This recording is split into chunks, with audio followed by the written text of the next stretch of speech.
आज मैं मलाड पश्चिम लगुन रोड पर मौजूद हूं और आपको पता होगा कि कई सालों से ये लगुन रोड जो व्यवसायी नगर को जोड़ते हुए काचपाड़ा, मलाड, गोरेगांव और यह ब्रिज जो बीच का व्यवसायी नगर और लगुन रोड के बीच का है, ये बहुत महत्वपूर्ण ब्रिज भूमिका निभा रहा था।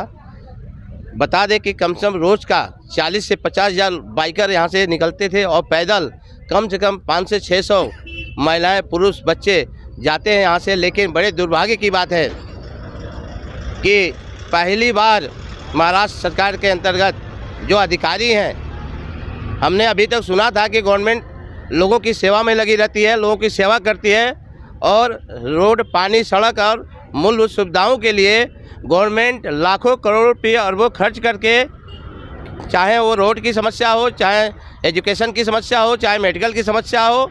लेकिन बड़े दुख की बात कहना पड़ रहा है कि महाराष्ट्र शासन के अंदर देवेंद्र फडणवीस के नेतृत्व में, मैं खुल के बात करूंगा कि देवेंद्र फडणवीस जो एक निष्पक्ष और स्वच्छ, एक कुशल मुख्यमंत्री नेतृत्व करते हैं, लेकिन आज उन पर कहीं न कहीं मालवनी के लोगों को दुख पहुंचा होगा। क्योंकि मालवनी और आपके जन कल्याण नगर, मड़, भाटी जितने हैं, रंगल, एकता नगर के लोग यहाँ से जो जाते थे, उनको बाइकर को रोक दिया गया है।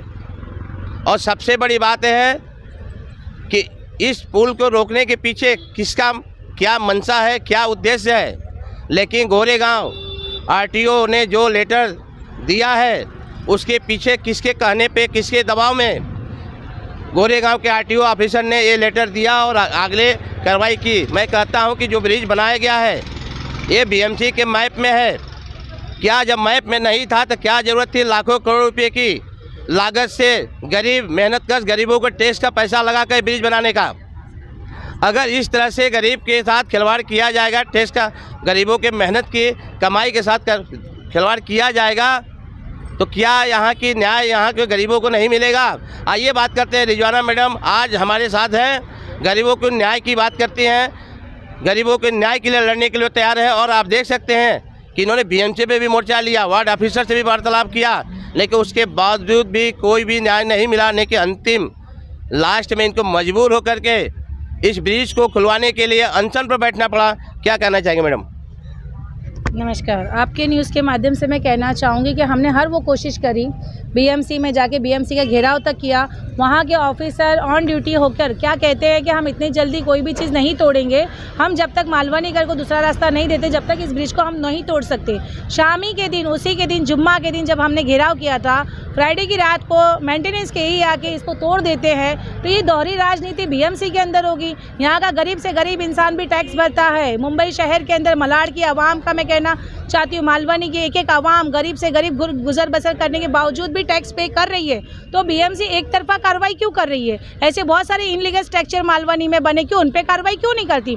ऐसे बहुत सारे काम है जो मालवनी में करना चाहिए पीरौत को, तो वो सारी चीज़ों पे नज़र कौन डालेगा? सिर्फ एक ब्रिज पे नज़र डाल के आपने तोड़ दिया। क्यों मालवनी की जनता को तकलीफ में करना चाहते हैं आप लोग? कहीं ना कहीं भारतीय जनता पार्टी मुख्यमंत्री बनने के बाद देवेंद्र फडणवीस साहब को मैं कहना चाहती हूँ कि आप कहीं ना कहीं जुल्म पे जुल्म ढाए जा रहे हो। सबका साथ, सबका विकास, सबका विश्वास कह के आप विश्वासघात कर रहे हो। अभी आप लोग सुना कि मैडम ने कहा, लेकिन एक और समस्या यहाँ सामने आई है कि पुलिस का जो कर्तव्य आरटीओ का ट्रैफिक को समाधान करना, न कि समस्या पैदा करना। इस ब्रिज से हम बता दें कि जो बाइकर यहाँ से 40,000 लोग जाते बाइकर, वो इस मेन रोड पर लोड पड़ रहा है और इससे ट्रैफिक जाम हो रहा है। जिसके लिए ब्रिज बनाया गया है आपके मिर्च चौकी का, वो शायद उद्देश्य पूरा नहीं होगा, क्योंकि इस एक कन्वर्ट हो चुका है। ये पूरे लोग वहाँ पे आ रहे हैं जिससे ट्रैफिक जाम हो रहा है। लेकिन ट्रैफिक पुलिस का काम है ट्रैफिक को, समस्या को हल करना, न कि ट्रैफिक को उत्पन्न करना। क्या कहेंगे मैडम?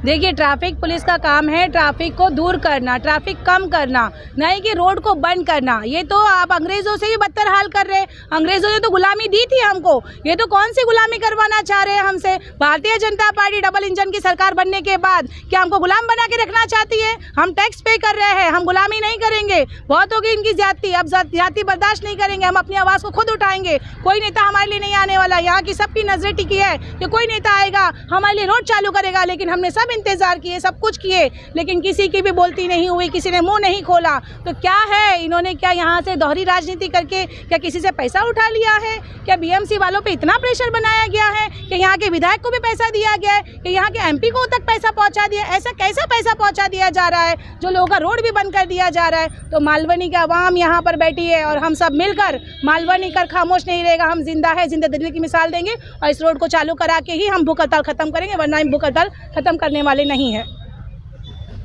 दर्शकों, आपने सुना, मैडम ने कहा कि जब तक रोड चालू नहीं होता है बाइकर्स के लिए तब तक हम भूख हड़ताल पर बैठेंगे। और आप एक बड़ी बात है कि एक आदमी की वजह से कम से कम हज़ारों लोगों को तकलीफ दिया जा रहा है। वो कौन व्यक्ति है जिसके लिए प्रशासन या पुलिस व्यवस्था ने इस तरह का कदम उठाया, जिससे मजबूर होकर के यहाँ के लोग परेशान हैं। और रिजवाना मैडम जो एक सामाजिक कार्यकर्ता हैं, इनको आकर के यहाँ पे बैठने की आवश्यकता पड़ी। इसी के साथ शरण पांडे की रिपोर्ट, करनी मुंबई।